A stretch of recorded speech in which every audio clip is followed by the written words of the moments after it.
Welcome to our little show,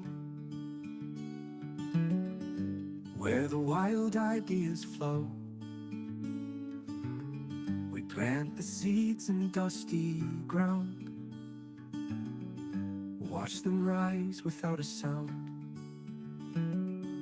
Marketing dreams, tech extremes, AI's the spark behind the beams. Tales from the dirt road, where the whispers turn bold. Stories twist and stories grow. Where will our story go? Holy cow, Liz! I don't know if you ever did this when you were younger, but I kind of always named names of the week. So like Monday, Tuesday, Wednesday, Thursday, Friday. And Mondays were not the bad. Monday was not a bad deal for me when I was a kid. It was actually Tuesday. I used to call it Terrible Tuesday. And now we've turned it around with our podcast launching every Tuesday, Liz. Thank you for making Terrible Tuesdays more like tantalizing Tuesdays. Maybe I don't know what that would be, but thanks for being here with me again, Liz. Great to be here. Tuesdays are a great day for so many reasons, not just our podcast. So, well, yeah, but it's a good start. It is a good start for sure. Yeah, Tuesdays are great. And the other thing that I kind of did, and I didn't even know that as a kid, was I was kind of doing some analytical research in my head. I was kind of going through and saying, okay, well, Mondays, hard, Tuesdays, Wednesday, Thursday. And that's the basic analytics of my life. So, and I think that's what we're going to talk about today is some analytical stuff. We are. We're gonna not a full deep dive, but we're gonna talk about some things that I think are highly relevant in 2025. Absolutely, absolutely. Well, I think, and as a communicator, we alluded to this our last podcast, I believe, the week episode 2, or maybe even our first episode, is the fact that as strategic communicators, as people that are marketing or they're doing any type of external conversations, I feel like we get into a situation where we're providing more information out than we're looking at the information that's basically bouncing back, or the echo that's coming back. And I'll set this up. I'll stop talking here. I feel like I've already taken all of the words for the entire podcast, but one of the, and I am substantially older than you, Liz. I could probably be your great-great-grandfather, but the reality is there was a movie that I loved called The Hunt for Red October. It's an old Tom Clancy kind of spy thriller, and there's a portion in there where the admiral of a aircraft carrier said, the Russians are dropping sonar buoys so fast that even if they went over my daughter's stereo at full blast, they would never hear the submarine or the stereo. And so I think that's kind of where I am today, is that people build websites or they put out social media blasts or that type of thing, but they never listen to kind of the reaction, if you will, from the audience that they hear back. They just are happy that they got that newsletter out, or they got that, important information out, the announcement of an event. And they never kind of come back and say, hey, what was our, KPI, or what was the reaction to that post or that reel or whatever that looks like. So. Oh, absolutely. I feel that sometimes, like just getting to the finish line, right? Just getting the campaign launched is like, whew, we did it. Yeah, that's a major analytic right there. Like, done, check, right? That's what we figured out. Yeah. But you have to measure, you have to understand what's resonating, what's not. You've got to dig into the metrics and the data, and certainly tie it back to a business decision, so that way you can make tweaks and revisions and do better next time. Otherwise, you're just throwing crap out there and hoping something sticks. So true. And I think that's kind of the two parallels that would make a really good podcast for us to chat today. Is one is, what's the importance of doing it, and then kind of how we are doing it effectively, including some of the tools that we utilize. So talk a little bit, if you would, or if you'd share with us a little bit about why we're doing that. Why are we tracking analytics? What's the importance of doing that from either a business owner's perspective or kind of a Stratcom marketing professional's perspective? Yeah, I I really feel strongly that decisions, business decisions, marketing decisions, they should be data driven. And I'm always amazed that clients and other business owners, they don't always agree with that. You know, Right. they come to us with an idea. They've sold themselves on this is what we need to do, and I start kind of unpacking it and breaking it down. And I'm like, all right, well, why? Why do we need to implement this campaign? What, you know, what evidence do you have that this is going to work, or that this is the right audience or the right message? And they're like, well, we don't care, just do it, right? And obviously there's something to be said for, hey, let's put together a hypothesis. This is what we think is going to happen. This is what we think is going to resonate, and move the needle and generate leads, or whatever the goal is, right? Build awareness.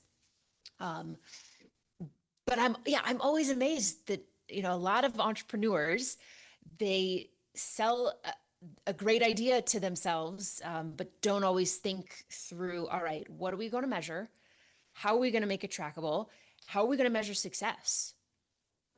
Yeah, that's a good one. What is success? What is the success benchmark or the KPI there itself? Yeah. Yeah. Yeah. I would also add that they don't have kind of a plan B. I mean, I'm always an A/B tester guy or person, and so I would suggest, yes, that might be a good avenue, but this also might be a good avenue for that audience. So why don't we put two in the field if we can afford it, and see which one performs better? Absolutely. Absolutely. So when you're doing this, so I'm going to kind of come back to me and then go to you, because Liz, Yeah. I haven't outgrown my narcissism, so it's still all about me. But so the reality is that when we do that and we get that campaign and we finally convince that client or whatever the campaign director's thoughts are, you got to go out and you got to kind of prep them that sometimes things don't work. So the other thing that I've always run into is when you buy, a client buys 27 billboards and they think, oh my gosh, they look so amazing because I drive by them all the time and they have my two twin daughters up there. People must be.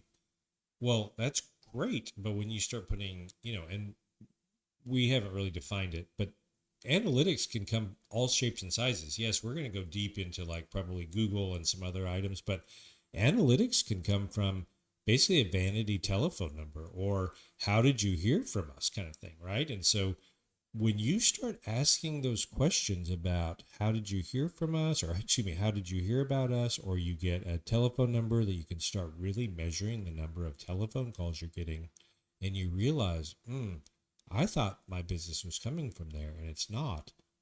That is a very interesting epiphany to see either, another marketer or a business owner kind of find relevance in or realize, I guess. So. Oh yeah.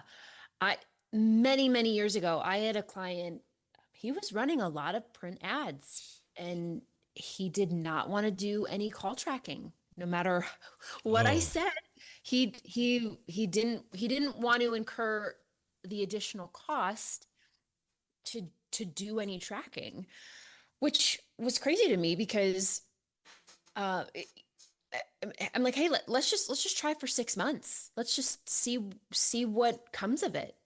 We could be generating a lot of calls. We could be generating two. You know, these are just things that would be helpful to know. yeah.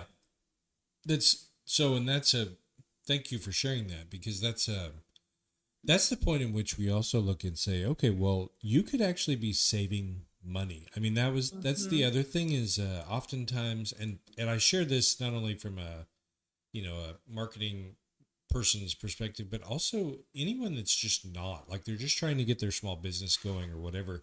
Don't be afraid of the information. Don't be afraid to realize that a failure, realizing it early in the process, just allows you to pivot and put your marketing dollars, your advertising dollars, or whatever in a different spot that may be more effective. And so I always feel like that's a very difficult, I don't know if it's a pride decision or a humility decision, but when they, kind of realize, okay, well, this wasn't working as well as I was thinking, that, I don't know. They're Yeah, just, go ahead. I think I think it's I think it's fear. Mm. Well, I mean, philosophically, I believe decisions come to you can either make a decision from a place of love or fear, right? Right, So, right. Yeah, so I think in that case, a decision like that is made out of fear because it's easy to, oh, this is what we've been doing. We've been running this ad, or we've been leveraging this channel or medium.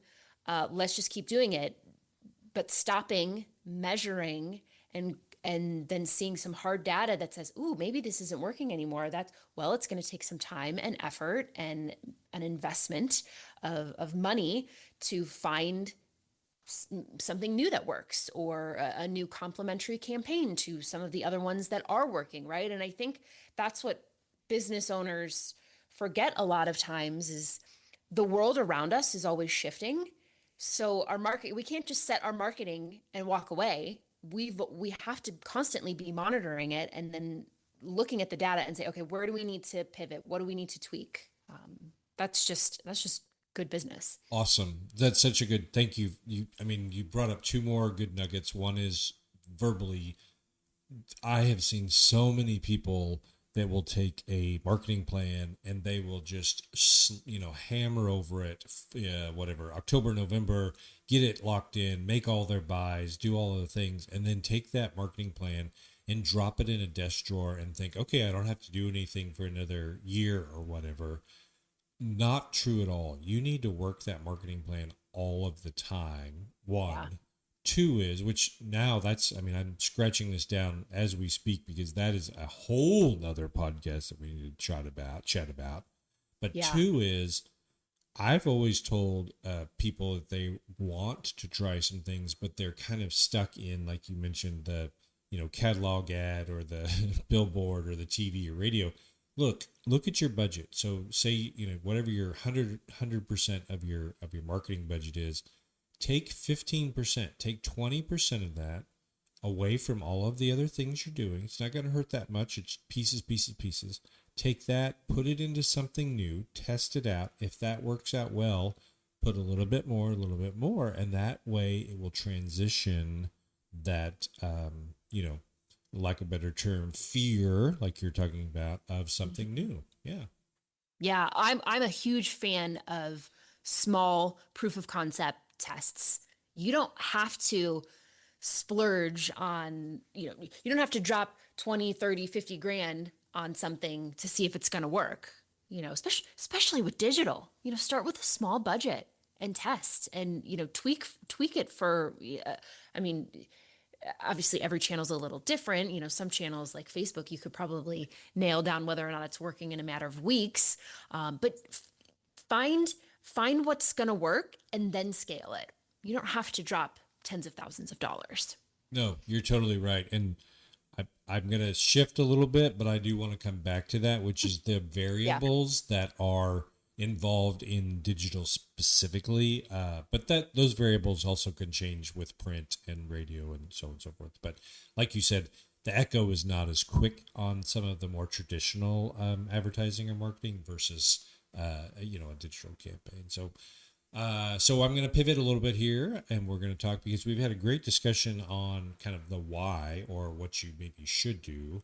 So the how of how we do this. So the analytics, they come in all shapes and sizes. As I mentioned, they could be something as simple as asking where you might have heard about your business, and there could be a vanity telephone number, and then the more digital side. So Liz, why don't you just kick us off a little bit about your experience and maybe your thoughts on analytical packages, and then I will do the same.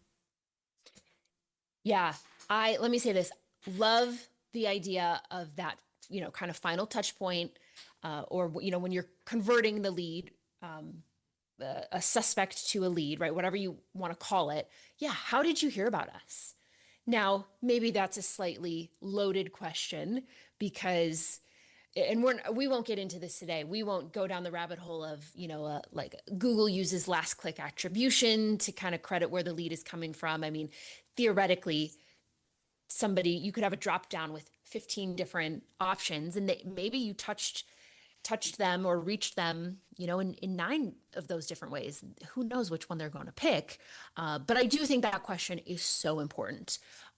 Yes. But from a general tracking perspective, obviously, many many business owners, many in-house teams have been using Google Analytics for a long time.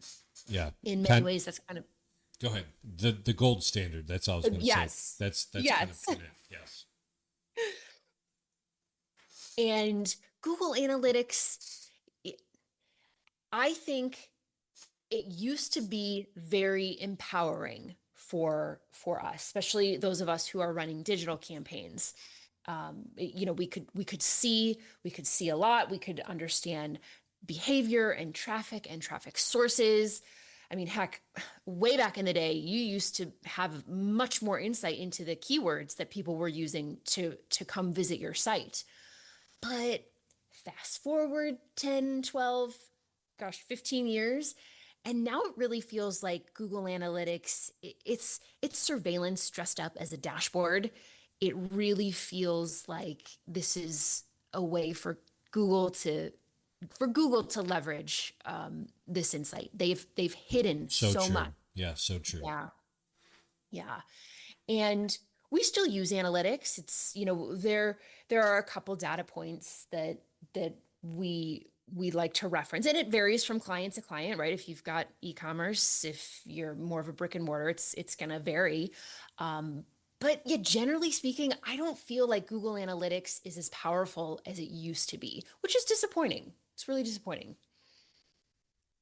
Yeah. I had to think about that for a second because I was not prepared for your last statement, which is it's not as powerful as it used to be. I feel like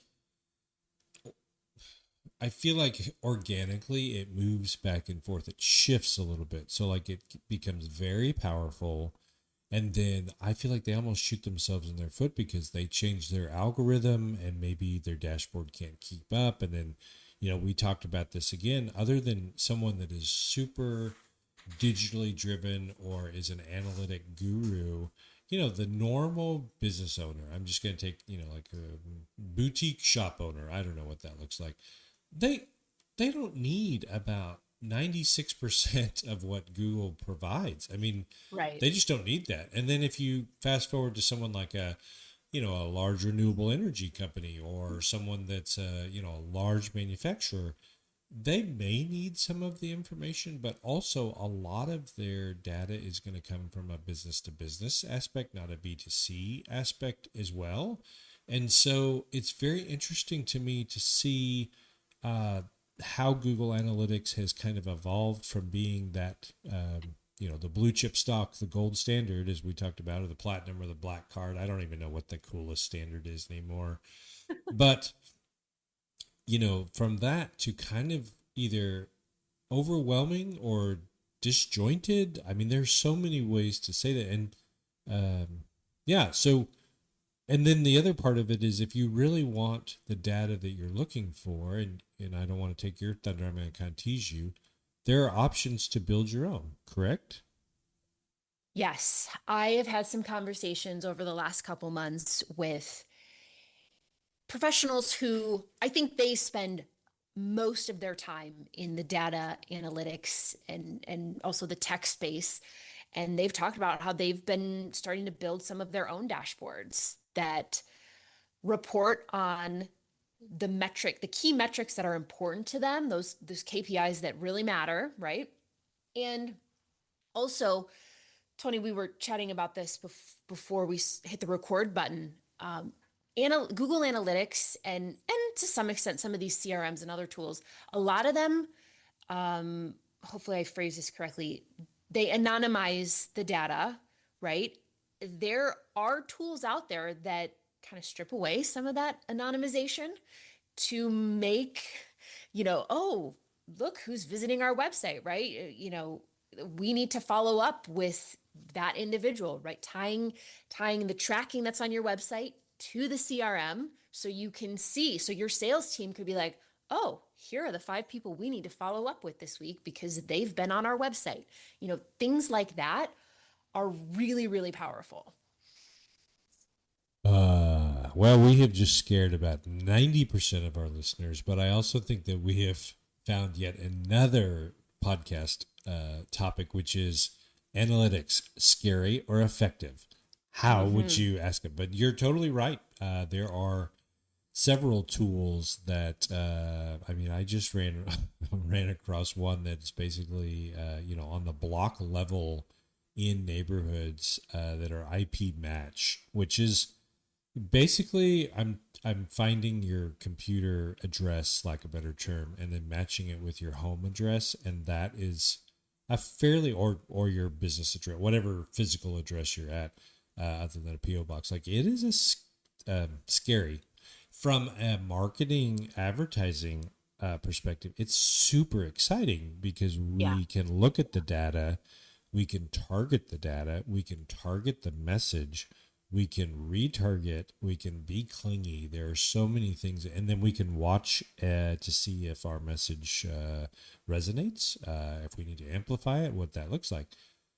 As we step outside of our business world and we're sitting at a rando Maurice's in Independence, Kansas, and we notice that all of our ads on Facebook have to do with 3-inch stiletto heels. And I'm just going to be honest with you, Liz, I have not worn heels in a very long time. You can tell that their tracking might be a little off, right? And so, but it does get pretty scary. I mean, are they listening? And the answer is yes. The good ones are listening. And candidly, I'm just going to throw this out here before, the reason they're listening is because we're talking and we don't realize we're speaking to them, but we are. And so that's a consumer's type of deal too, because there is this, I'm going to go back to your Google and I'm going to ask the question, but I feel like there's almost this consent, this digital bill of rights, if you will, where we say, look,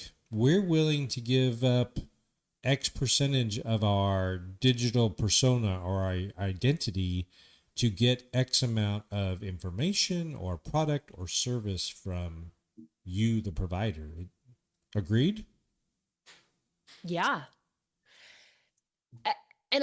Most consumers, I don't think they have any idea what level they're being tracked. They have no idea, which is crazy. And that's a whole nother conversation. Yes, they have no idea. All they know is that they can complain to their friend during some cocktail on a Thursday afternoon while they're trying to buy art, and they have no idea that there are people that physically know within several meters where they are and what they're doing or what they just purchased on Amazon or whatever. Yep. So, yeah. So, just to kind of like follow up, do you have any tools? I've got a couple of tools.